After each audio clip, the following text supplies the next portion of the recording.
This video will show you how to make the new monthly monitoring forms and sheets for UWS. You can see that I've already got my Google Drive open in the monthly monitoring folder, and I have two folders in here. We're in November 2018, so that's the beginning of this academic year. So at the moment there's nothing inside this folder, and my intention today is to make the new forms for November and put them in here. This is the folder for last academic year. You can see that they're all in alphabetical order. So the last sheet that was sent out was August. Just going back to here for a minute, what I've made new, which I haven't done before, are some blank monthly monitoring forms and sheets. So these ones are basically ready to go. So I could just copy these and prepare them and send them out. That's one way of doing it, but what I've been doing previously is copying old sheets and deleting the data. So I'm just going to go through that process now so that you can see how to delete old data and make a new sheet from an old sheet. So, like I said, the last one that we did was August. So the format of these sheets is the most recent one. And what I need to do is, I'm not going to copy the form. I'm going to make a copy of the spreadsheet that goes with the form. And you'll see that when I copy this, it'll make a new form as well to go with it. So here we go. It's creating a copy, and when it's done that, I should have two new items in this folder. Here we go. That took a while. So here are the two new items. I've got a copy of the August monitoring form, and I've got a copy of the August monitoring spreadsheet. So I'm just going to move these into the right place. So I'll move them back into the main monthly monitoring folder.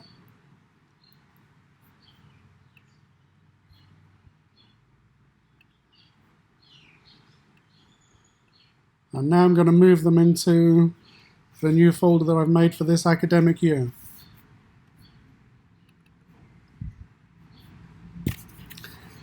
And I'm going to rename them.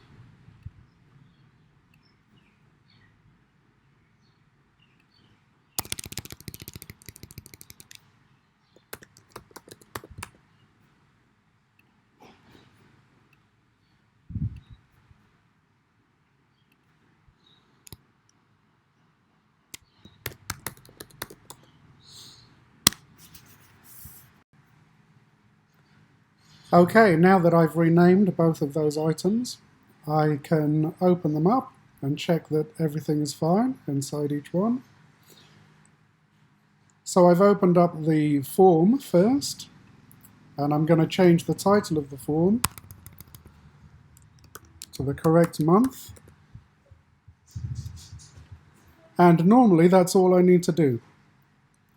It could be the case that some months I need to add some new schools, in which case it's just a simple case of going down to the bottom of this question, clicking on it to open up the question, and typing in the names of the new schools here. Another thing that I might occasionally want to do is add a new question by clicking here. Or if I want to give the EOs some more options for things that could be the focus for the month, I could click on this question and type in some extra items here. But most of the time I don't need to do any of that. Clicking on the responses checks that there are no existing responses, which there wouldn't be because I've only just made it. This will change when I send the form out. So I don't need to worry about anything there.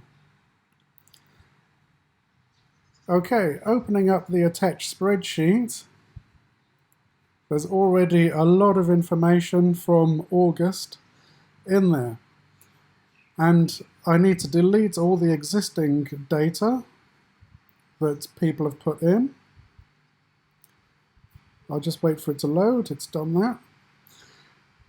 Now, to delete the existing data, I need to select all the rows here with data in and delete the whole row by choosing this option here. Now, what I cannot do is just press the delete or the back arrow on the keyboard, because that deletes the data, but it does not delete the row, and I need to delete the whole row.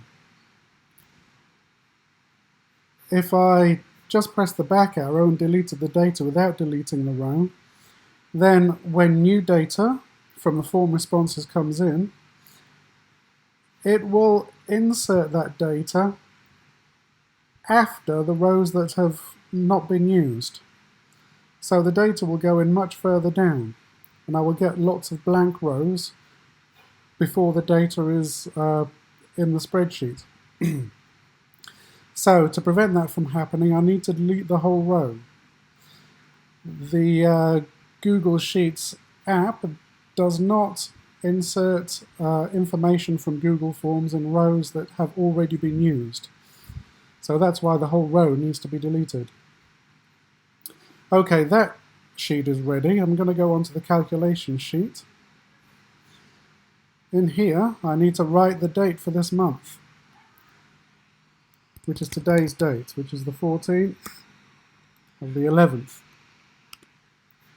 Now, what I haven't done yet, so I can't change this yet, is I haven't calculated how many days the children are expected to be in school this month. Normally, before I do this, I would sit down with somebody at the office and we'd go through a calendar for that month, and we'd count how many school days there are. And this month, we would need to be careful because there are some public holidays this month where the children are not in school. So this number is not 26, it's going to be a different number. Looking at the list of schools, there's this error message here. So I need to hover over it and choose Allow Access. And it imports the list of schools from that spreadsheet.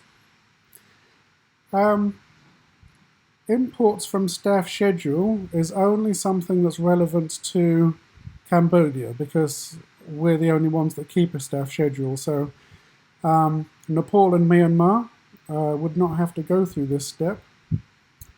What I've got here are links to all the staff schedules for the month. And I need to make sure this is up to date for November. So I'm going to go back here and open the staff schedules folder and find the month of November. So these will need to have been made already, which they would have been because we're in the middle of the month. And what I'm going to do is I'm going to get the URLs from each of these sheets and I'm going to put them in here. So here's the first one for the 5th of November. Wait for it to load. There's the URL. I'll click on that, copy it, and paste it in here.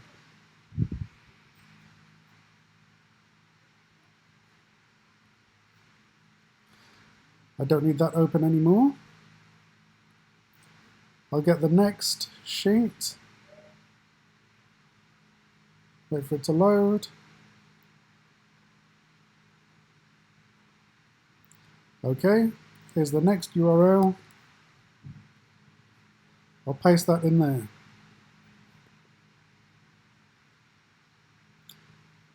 I'll just pause the video while I complete that for weeks 3 and 4. Okay, I've pasted in those links. I'll close that spreadsheet that I just got the last link from. And it's worth noting that some months might have 5 weeks. November only has 4 weeks in the monthly monitoring, but if there is a 5th week, paste the link in here. And what I need to do as well is make sure that I've linked this new spreadsheet to all the spreadsheets that I've just pasted in. So for each week, I hover over this error message here and choose Allow Access. And as I'm doing that, you can see that it's getting all the information on schools that have been visited and putting them in for each week and giving us totals down in this column. And this information will go into the final summary. Now, clicking on that final summary, what I need to do here is make sure that I've got the linked attendance sheet with access to that.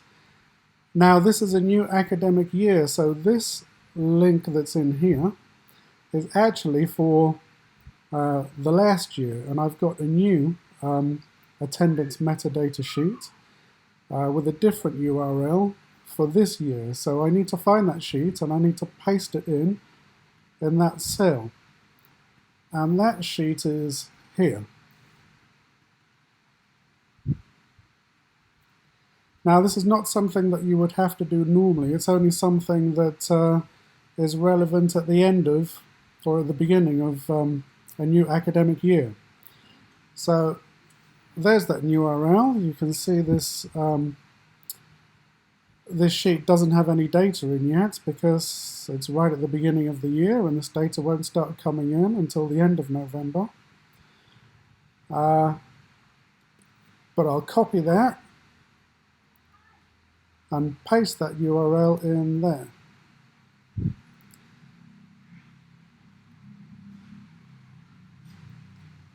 And now I need to allow access to that sheet. And if it does that properly, then this sheet should say Sheets Linked when it's done.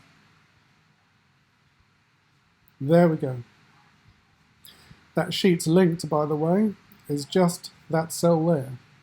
So it gets whatever's in that cell there, and it puts us in here. But it's just a good way of showing that the sheets are linked. So that's all I need to do for this now. So I can close this. I can close that and go back to the monthly monitoring. Didn't need to go back there. Monthly monitoring is here. And so both this sheet and this form are now ready. So the next job will be to send out the form to all the staff that need it. I'll pause this video, and I think what I'm going to do is put the sending out of the form into a separate video so that that can be watched at a different time. Thank you very much.